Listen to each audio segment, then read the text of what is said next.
All right, welcome to The Explainer. Today, we're tackling something pretty mind-blowing, the gut-brain connection. It's this incredible field that's showing how our gut and our brain are in constant communication, and it's completely changing the game for mental health. Okay, let's kick things off with a number that might surprise you. 46%. That's how many people with depression get full relief from our best available treatments, medication and therapy combined. So that raises a huge question, right? For more than half of the people struggling, our top-tier treatments just aren't cutting it. Why is that?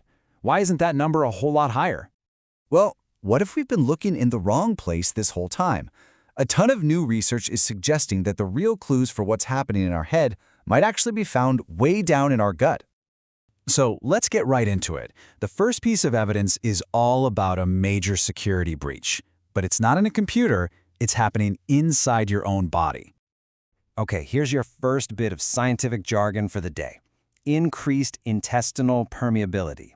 It sounds super complicated, but all it really means is that the lining of your gut, which is supposed to be a really tight barrier, starts to get, leaky. It becomes more porous. But you've probably heard it called something much simpler, leaky gut. And it's pretty much exactly what it sounds like. So you have these protein structures called tight junctions that basically glue the cells of your gut lining together. When those junctions get loose, you get tiny gaps.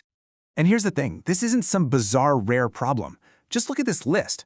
So much of our modern life, from the food we eat and the constant stress we're under, to even really common medications and toxins in our environment, it can all chip away at this critical barrier. Okay, so the wall is breached. Now what? Well, this is where it gets really fascinating. That little leak in your gut sets off a chain reaction, like a full-blown alarm system that sends signals all the way up to your brain. And this right here, this is the whole sequence of events. First, you get the breach. Bad stuff like toxins and undigested food particles leak out of the gut and into your bloodstream. Step 2, alarm. Your immune system, and get this, 70% of it lives in your gut, goes on high alert, triggering inflammation throughout your whole body.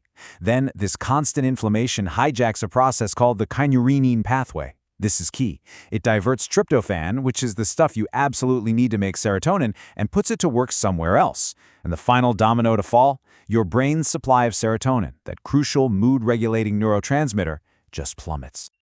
So, we've got a problem, a pretty big one. But what about a solution? Well, this is where we meet the potential heroes of our story, psychobiotics. So what in the world are psychobiotics? Well, simply put, they're a special class of probiotics. We're talking about specific, live, beneficial bacteria that when you take them in the right amounts have been shown to actually have a positive effect on your mental health. But how do they do it? I mean, how can bacteria in your stomach affect your mood? Well, it's pretty amazing, and it works in a few key ways. First, they can help chill out your body's main stress response system, the HPA axis, which can help lower stress hormones like cortisol. Second, they can dial down that inflammation we were just talking about, telling your immune system to cool it with the inflammatory cytokines. And finally, and this is a big one, they can actually produce the very brain chemicals we need. And when I say they produce them, I'm not kidding. Your gut bacteria are like little neurotransmitter factories working 24/7. It's wild, but they're responsible for producing something like 90 to 95% of your body's total serotonin. Plus, they're churning out other major players like GABA, dopamine, and noradrenaline. And this isn't just a theory, We're getting solid data from studies on very specific strains. Take a look here.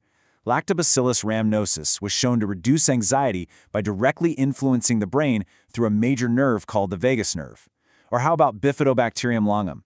In actual human studies, it helped reduce stress and even improve memory. And they think it does this by boosting something called BDNF, which is basically like fertilizer for your brain cells.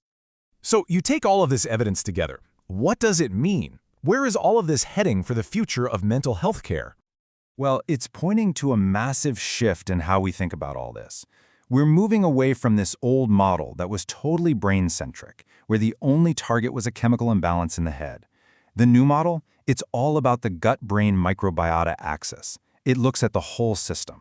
The target isn't just neurotransmitters anymore. It's inflammation, it's gut permeability, it's the health of your entire microbiome. It's funny, it almost brings us full circle to an ancient idea, but now with hard science to back it up. A Harvard researcher, Dr. Alessio Fasano, literally titled a paper, All disease begins in the leaky gut. And that really captures this growing belief that a healthy gut is the absolute foundation for a healthy mind.